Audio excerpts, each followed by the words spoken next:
Mild-mannered Anderson masters the moot. Diplomacy Federation dips into discord. The briefing boasts a birthday. For the Diplomacy Broadcast Network, I'm David Hood, and this is Deadline, DBN's monthly news program. Dateline, September 2020. For our feature story, diplomacy is first and foremost a game about people, not about pieces. The human relations angle is part of what gives DIP its essential charm and what separates it from other multiplayer games that have less direct communication and interaction between the players.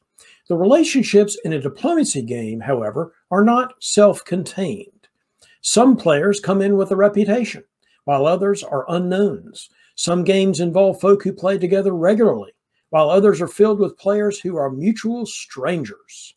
Some games online are done with complete anonymity, while others involve opponents known well to each other, but mostly using pseudonyms, a practice which puzzles many in the face-to-face world, where relationships born in the hobby often turn into lifelong personal friendships. Later in this broadcast, we'll discuss issues of player identity and hobby reputation with a panel whose members have very different backstories. But first, a look at the headlines from around the world of diplomacy. Weaselmoot, the most recent virtual face-to-face tournament, completed its top board on September 6th, and John Anderson from Utah came out on top. This venerable Chicago event tried an innovative tournament structure, 2 virtual preliminary rounds on successive Saturdays, with the top 7 scorers progressing to a top board championship on a Sunday afternoon. Here's the tournament winner describing his experience on the top board. Well, I think there was a couple moments that I had to really kind of raise my voice a little bit and be a little more forward than I like to do. And that was me and Hunter. He wanted to move. He built a Fleet London when I wanted to build an Eddy. I remember Fleet London, yes. A few years back, yeah. And he was wanting to move that fleet into the North Sea and take Norway. And I was like, no, I want you to go to England or English Channel. Like, you know, we need to get those fleets around the Western Med, don't you think? And, you know, we have enough units in the north to take, you know, Norway and SVP. Let's not waste the move doing that. Enough of my units. And boy, he gave me pushback. And I could tell you this was something he did not want to do. And I mean, I had to keep that pressure on him without going too over the top where he, you know, maybe would get sketched out about me. But I mean, that worked out to my benefit. And then there was a time where I think Liam, at the end of the game, Zach did an incredible job, Zach Moore, of getting him to move out of all of his home centers. Oh, and yes. Up into, I think, Gal, Ukraine, and Bohemia. While Zach took Romania from behind. Right. At the very end. Yeah. And so I had to get him into a room and just sit on him the whole time and not let any, you know, just talk to him. And just monopolize his time. There were a few times he was like, hey, you know, I think I'm going to go up to the chat, you know, and I'm like, oh, hey, you know, I think we got a few things to discuss. And I made sure I was with him till the very end so Zach couldn't get in there. See, and I just told him, I said, Liam, like, let's build this wall here in Vienna, Bud, and Rum.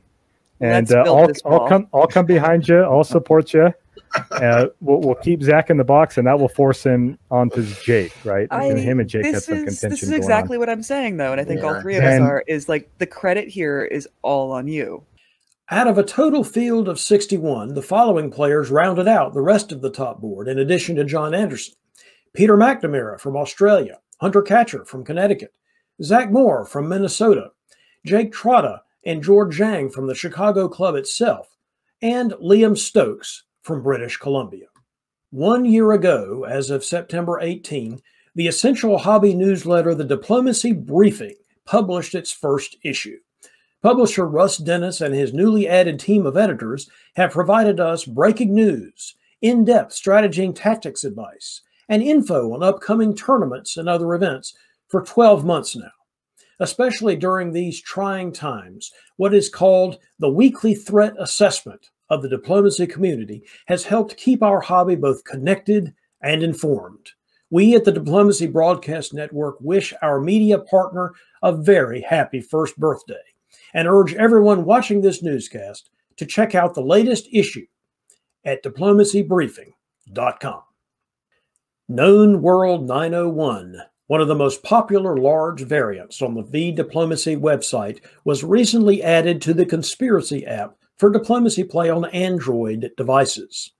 The variant features 15 powers, with gameplay beginning in the year 901, on a map consisting of most of the Eastern Hemisphere. Rules for the Conspiracy version differ from standard diplomacy in that a player may build in any owned supply center, and neutral supply centers are defended with standing armies. Designer David Cohen has a decades-long hobby pedigree, including helping to organize the 1999 World Masters, which at 553 unique players on 79 first-round boards remains the largest tournament of any kind in the history of the diplomacy hobby. Check out David's variant on V-Diplomacy or Conspiracy. An actual face-to-face tournament was held on September 5th and 6th in Sion, Switzerland, hosting both the Swiss and European Diplomacy Championships. The 2020 Swiss champion is Christophe Bourget, while the European champion is Alex Lebedev. Organizer Pierre-Yves Franzetti is to be congratulated for putting together the EuroDipCon part of this event quickly after the previously scheduled event in Milan was canceled due to the virus. The Virtual Diplomacy League will continue its 2020 season with a series of 3 games scheduled for Saturday, September 26th. The start times are staggered to encourage player participation from around the globe, with Game 1 launching at 2:30 a.m., Game 2 at 10 a.m., and the third game at 4 p.m., all Central Time. Players in the VDL play live 15-minute deadline games on Backstabber using a Discord server for negotiations. In January, those at the top of the league standings will compete in a championship game, with the winner not only seizing the VDL crown, but also its automatic qualifying spot in the February DBN Invitational Tournament. Currently leading the VDL standings are Tanya Gill of Ontario, Eber Condrell of Illinois, and David Miller of Maryland. For more information, go to our website, diplobn.com. A new Discord server has been launched by the North American Diplomacy Federation for use in the promotion of NADF tournaments, the organization of pickup, classic, and gunboat games online, and the further integration of face-to-face and online hobbyists. President Siobhan Nolan hopes that this new virtual hobby home, along with other initiatives currently underway under the leadership of the NADF board, will continue the growth and development of the diplomacy community in all its forms. Check out the link to the new NADF server in the description field below this broadcast. In online news, the second Wit and Skill Backstabber Diplomacy Tournament is still accepting players for its launch in late September. This is a full-press 24-hour deadline event where the top 7 qualifiers from the 2 preliminary rounds will advance to a top board, with a second championship board to be filled by the players achieving the best country results for each power. Carnage scoring will be utilized, with games ending in a solo, a draw, or otherwise a hard stop at the end of the 1914 game year. To sign up, see the website information below this newscast. The next event in the virtual face-to-face circuit will be Tempest in a Teapot, the long-running tournament usually held in the D.C. area by the Potomac Tea and Knife Society, but which this year will be held virtually on October 17th. There will be 2 rounds that Saturday, with the games scored using the Carnage system. Tempest has hosted both DipCon and World DipCon in its illustrious history, and of course will be another key stop on the road to the DBN Invitational, as the Tempest winner will get an automatic berth to Diplomacy's Big Dance, while others can improve their scores for the at-large bids to that invitational. For more information, check out the links in the description field below. Other upcoming virtual events include Carnage in early November and Australia's Melbourne Open, the Rumble Down Under, scheduled for early December. And now, on this edition of Deadline News, we debut what we hope will be a regular feature of future broadcasts, an interview with a diplomacy player of distinction. Learn the background of some of your favorite diplomacy stars, try to find out what makes them tick, and then use what you uncover to help you, the viewer, improve your hobby experience. For our first installment, let's talk some old school diplomacy with my friend, Brian Ecton. Brian. Hello, good to be here. Great. You and I have known each other for decades at this point, but perhaps our DBN audience has not yet had the pleasure. So tell us where you live, what do you do, and how you first got into diplomacy. I'm an engineer by trade, but now I'm a school teacher in Maryland. I still live in the Maryland, D.C. area. And, I guess I must have been playing since, I guess, around 1991, 92, I was going to say. I got into it back in the Cat 23 days when they had internet before they actually had videos on the internet. And I found out, Hudson and I found out that there was going to be some diplomacy up at Hunt Valley, which was right around the corner from our college where we were attending at the time. And, I've been playing ever since. And well, that really is old school diplomacy back in those days. So in the Webb Agnew days. Oh, I remember Webb Agnew, sure. And Hudson Defoe is the Hudson you were talking about. That's another guy that plays diplomacy these days. Yes. Sometimes. All right. Well, it's most of your interactions with me have been at tournaments, but I think you've also played online and some virtual face-to-face games. What do you think about each of these formats for diplomacy play?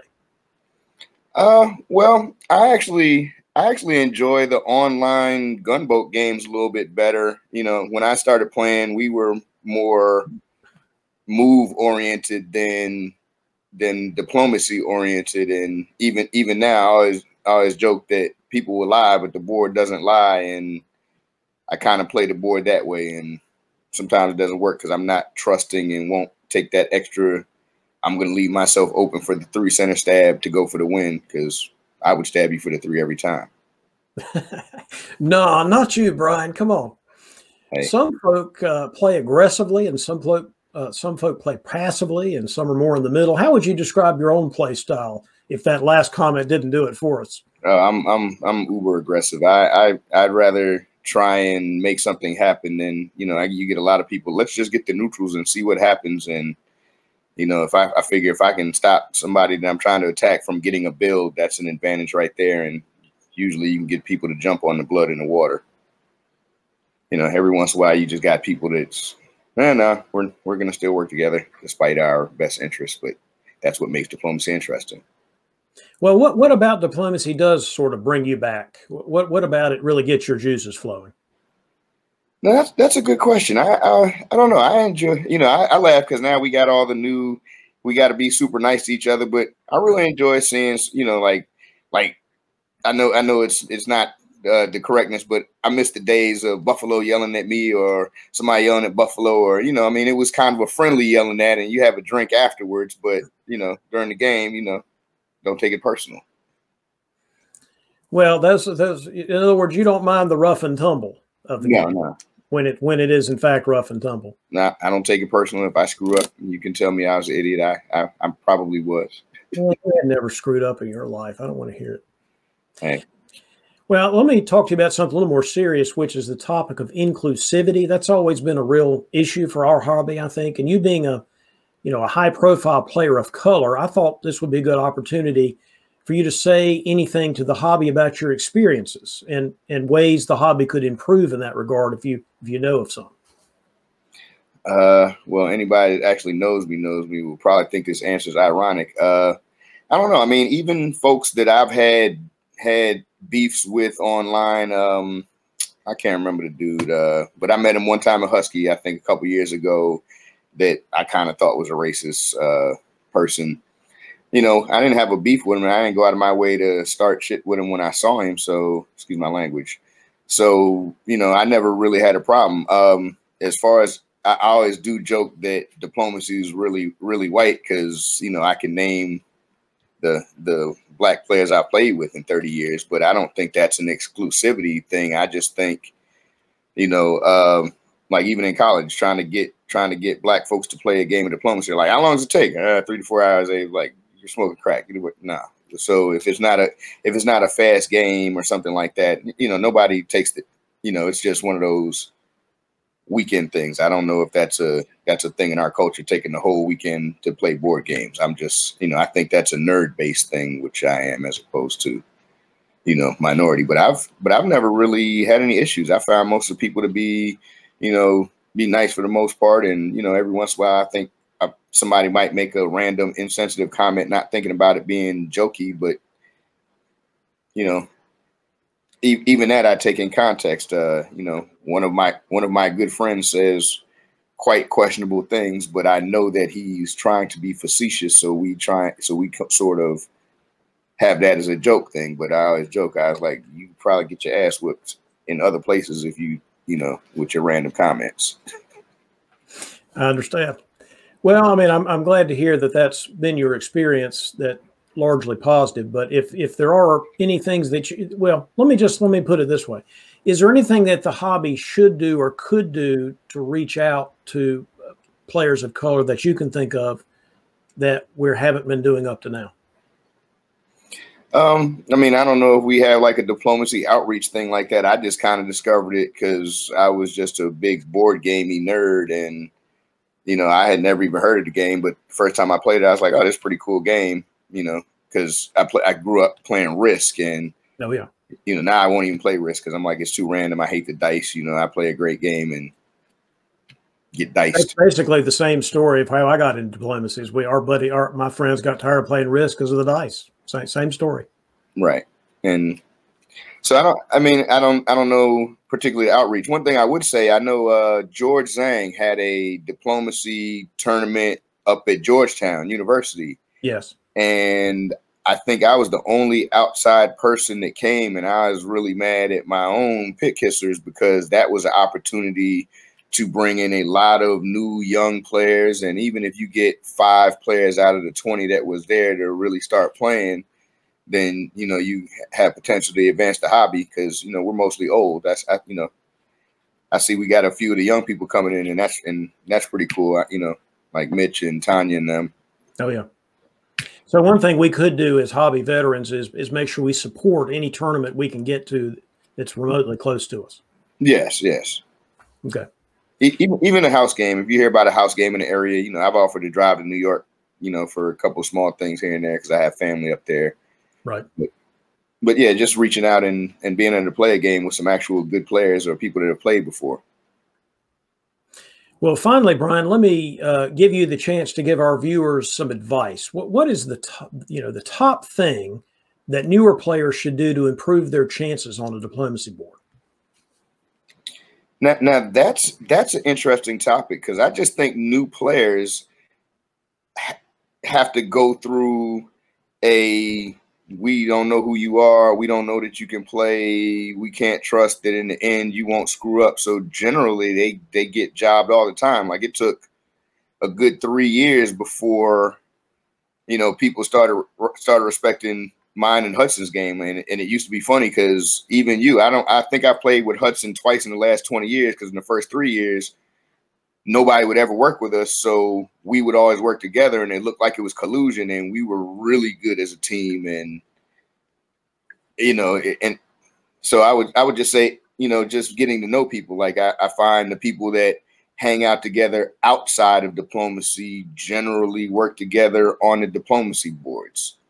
It's not always the case, but more times than not, you have a tendency to work with people that you've palled around with. So just try to make friends and be somebody that one would want to work with on a diplomacy board. Yes, and you're gonna get your random new moves. I'm trying to think of the young man's name that I played with. He played some gunboat games, and I could always tell where he was because he makes some moves that I know veteran players wouldn't make. He'd be like, "Hey, let's try and convoy to somewhere weird," and oh, that experiment didn't work. And most of those experiments were tried by us years ago, and that's how we kind of settled into a standard game. Gotcha. Well, any final words for our viewers tonight? We appreciate you being on the program. Hope to see you guys. Hope to see folks at games when we can actually get out again. Looking forward to playing some games. I had some of the young folks talking smack, so I'm gonna enjoy just beating folks down and plucking their nerves while I do that.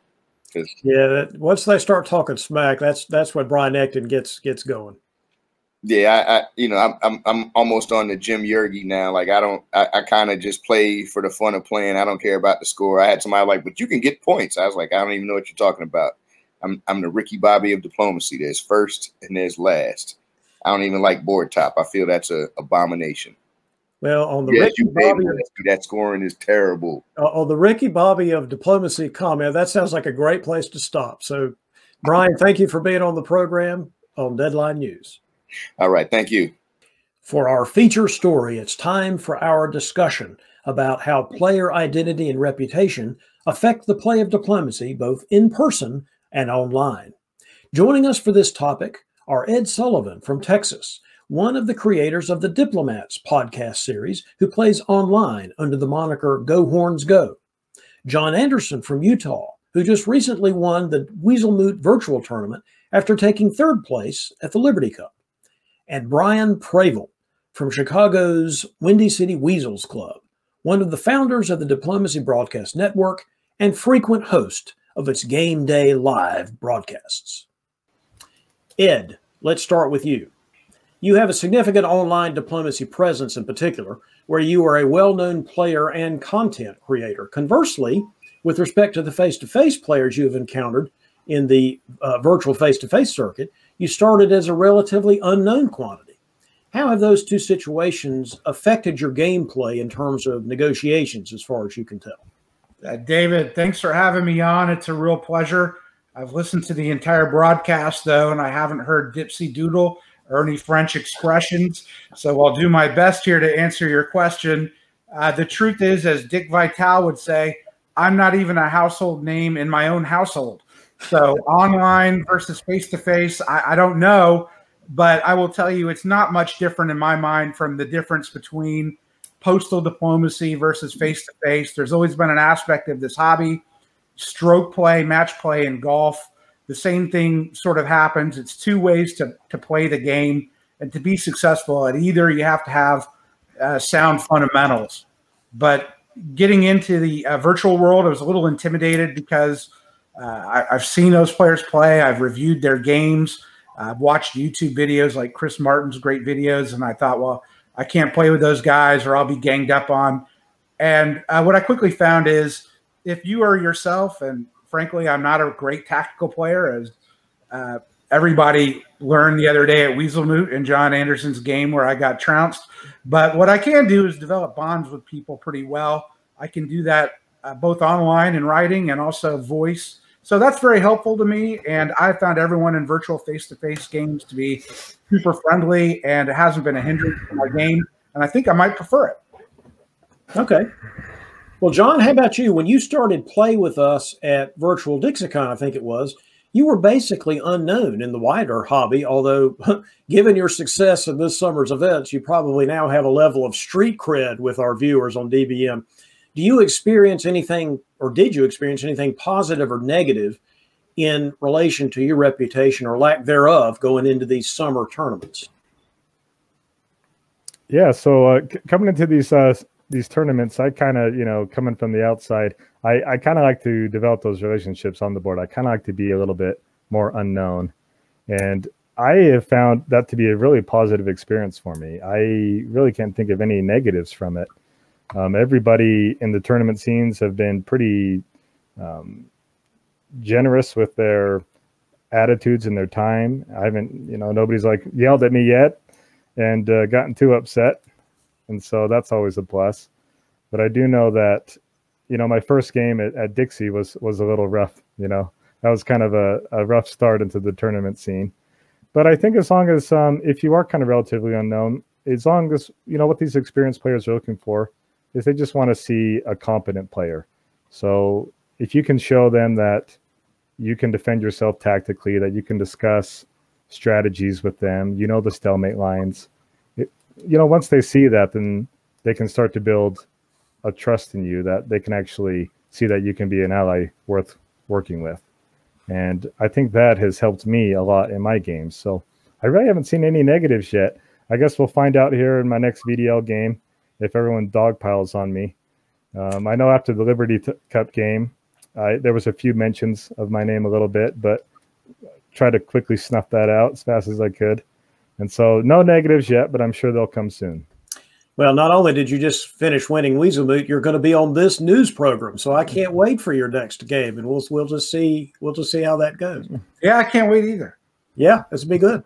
Brian, let's turn specifically to the issue of club play, because obviously the Weasels are highly organized with frequent opportunities to play some of the same people over and over again. How do you think that dynamic affects gameplay, both for those with more name recognition within that club or the less name recognition? Yeah, so league diplomacy is probably my favorite way to play diplomacy. I think you need to understand going into any kind of league that it is a variant. You've got external factors in the club rankings and things like that that are going to influence people's play on the board that are outside of that one individual game. Just as an example, John, you will probably be the equivalent of wearing the yellow jersey for the Tour de France. You will probably have a target on your back. And for anyone who cares about the league standings, at least, that will be an external factor that you're going to have to learn how to deal with. But that kind of play I find to be just really, really exciting, really fun to have. It's a big draw to me and to a lot of the other Weasels that play regularly. As far as reputation goes, I think John hit the nail on the head when he said the most important thing is to have a reputation for being a reliable person. Where you go from there, though, is where it starts to get interesting. I would liken club play to be more similar to the TV show Survivor, where day after day, you are competing. Everybody understands that you're competing and trying to find an advantage, a way to knock the guy in the lead down so you've got a chance to catch up, or if you're on top, keep the other guys down. And to do that, you're going to have to go back and you're going to have to repeatedly stab the same people in the back. And how you respond to that kind of relationship is different for every person. Some people try to have everybody have a good time, and you're an enjoyable player that people want to participate with because they're really fun. Other people, they try to say, look, I'm going to be a really good ally for you, but if you mess with me, I'm going to hurt you, and my motivation is going to be causing more pain to you than someone else. Other people want to develop a reputation as being a strong alliance player, and sometimes that works for them. You'll have somebody team up like, oh man, I always want to work with this guy because I know they've developed a reputation for being a very trustworthy and supportive ally, and maybe not even always being there for the win. But then maybe that one player in the big game will pull out a surprise change in their behavior that's unexpected and kind of turn things upside down. So the club play aspect and playing the same players more frequently and knowing, hey, if I mess with this person, I'm going to have to play with them again in a future game, does kind of change how you approach the game. And I find it to be really fascinating, really fun. Brian, just a quick follow-up to that. Do you think it is difficult for someone who plays, for example, a Weasel that plays in the league all the time, to then change that mode of thinking or the mode of playing when you go into a tournament or some other kind of face-to-face setting that's totally different from league play? Yeah, absolutely. So first of all, sometimes on the tournament circuit, you do start to get some of the similarities and similar players. So within face-to-face community or the virtual face-to-face community, or even online, I've noticed this. There are reputations that are built and you do have similar experiences. But just as an example, I started playing in the Nexus championship games that are going on right now. Which is not a place that I normally play. I don't know the players don't know me. And so it's been a very kind of a fun experience going in kind of fresh and new, focusing more on the tactics in the game than the personalities. But I do know that if I played more consistently within that same community, I'd start to learn more of the players and who's who and what their styles are, just like any other community. Gotcha. Ed, let's move to a different aspect of this overall topic. There's an important distinction, I think, between players in the face-to-face hobby and online players as it relates to the issue of anonymity. Many online players guard their true identities carefully, while often face-to-face players not only don't understand why anybody would want to do that, but they actually make sure that everyone knows exactly who they are. I mean, that's part of for at least the way some face-to-face or tournament players operate. How do you account for this very different outlook on the issue of player identity as between the face-to-face and the online players, Ed? I think there's two sort of main reasons. One is it's a product of gaming culture in general, where people have different names. They're not used to playing under their own names when they may play a game online or a multiplayer game. And then online, I think, has the separate problem of collusion, where people may play multiple accounts or things like that. And so, that's why a lot of these tournaments have games where you can't reveal who you are, because they don't want players who may be friendly with each other to collude. When I can, when I'm allowed, which is typically on the Nexus server, I mean, everybody knows who I am. I don't want to just have a name because Go Horns Go, because I, have to have one. But everyone knows who I am. I'm Ed Sullivan. I'm in Houston, Texas. They can come and find me. I got a sharp wit and a loaded Glock, so nobody's going to mess with me. I'm not worried about it. And I'll behave online, and I'll behave in person. That's just the way I am. Gotcha. John, let's turn to you again. I don't know if you've experienced this yet during these summer tournaments, but I'm here to tell you that there can be cliques in this hobby based on geography or hobby experience or past events or other things that have happened. And these little subsets in the hobby can have consequences. For example, during spring 1901 negotiations. So as a player relatively new to the hobby who has nevertheless experienced a fair amount of success, do you have any ideas for newer players watching this on how they can deal with this potential issue? Yeah, so I like how Brian compares it to Survivor, because when I talk to people about diplomacy, I often compare it with the CBS show Big Brother. And there's a lot of cliques in that dynamic as well. And I think this kind of transcends the game of diplomacy. I mean, all of us are going to deal with cliques, whether, between our own friends, at school, at work. And so it's just something that we have to be able to deal with and work around. And I think in general, just to be positive, to be outgoing when you get on a board, especially in these VDL games. Don't just sit in a corner and wait people to come to you. Get out there and get to meet and know these players. Oftentimes, you're going to be playing with players who are playing with other people on the board that they know well, that they've been playing together for 5, 10, maybe 20 years, and they've developed a long history together. And a lot of times, that's not always good. And so sometimes it's good to just get in there, get to know these players, and ask them about the different players on the board and what their experience with them is. Are they a good alliance player? Are they a dot grabber? And then maybe bring up some history that they have with that player and try to, maybe stir up some emotions if they're negative, and or reinforce them if they're positive and you want them to work together, and use that to your advantage. And a lot of times you're going to meet players that, regardless of what you say or do, they're going to have their buddies, and, they're going to do to you like that famous Conan quote about, crush your enemies, drive them before you, and hear the cries and lamentations of their women. And, some cliques and experienced players are going to do that to you, and you just got to take your licks and learn from them, and keep being positive, keep learning, be forgiving, and keep moving on. I'm so glad you brought up that Conan quote, because I did that one time on a live stream and Brandon Fogel had no idea what I was talking about. It was a total cultural loss on his part, cultural flub on his part.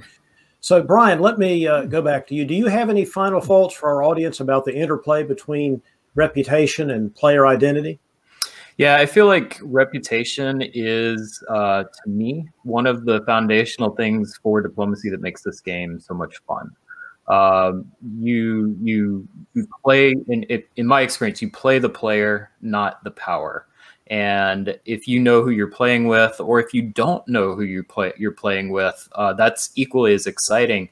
Learning who that person is, what makes that person tick, how do I think that they're going to respond we play the same positions that those of us that play it frequently, we play the same positions over and over and over. Yet the game is always exciting and always new because of the human element.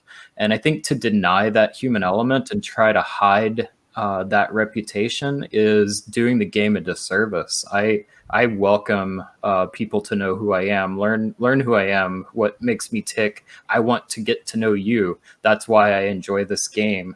Let's go play it together, and I'm gonna keep my eyes out and see if I can learn something about you that may give me an edge in the game.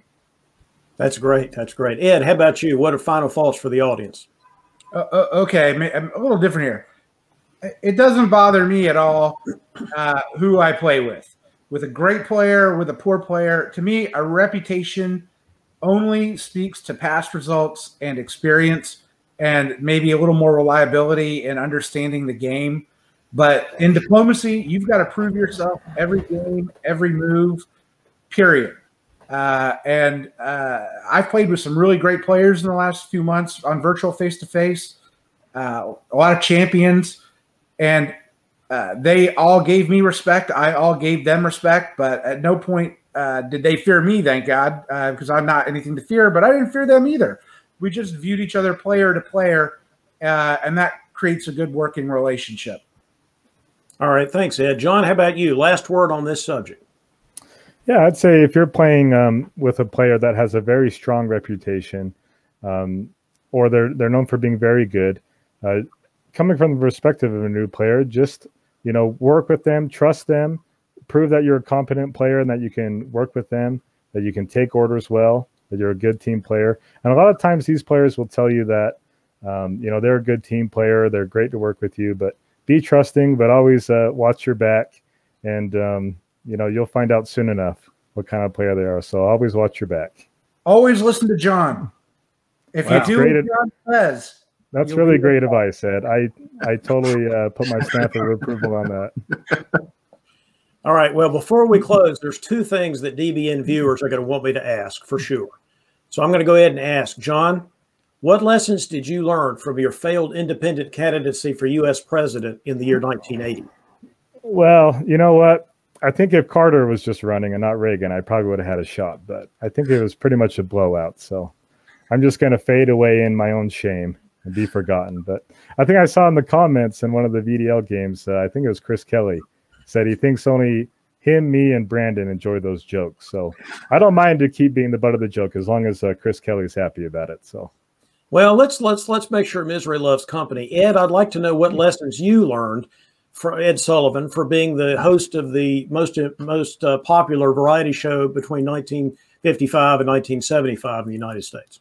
Well, David, what you're doing is dating yourself yet again with an outdated cultural reference, because the whippersnappers under 40 who watch DBN, they're not going to catch that reference at all. So I'll just say I have no idea what you're talking about. Hopefully, they've at least seen the Beatles. They've at least seen the Beatles from 1964. If they haven't, then that's another cultural flub on everybody's part. But anyway, I want to thank you guys for participating in this little panel discussion, and hope to see you around on Board of Diplomacy. Thanks, David. Thanks, David. And thanks to all of you watching at home. We hope you have enjoyed this broadcast of Deadline. If you have news, ideas for features, or feedback of any kind, please feel free to send an email to info@diplobn.com, or you can drop me a line directly using davidhood@dixiecon.com. For our other broadcast offerings, visit our website at diplobn.com. This is David Hood signing off. I wish you brightness and bliss and, of course, Belgium.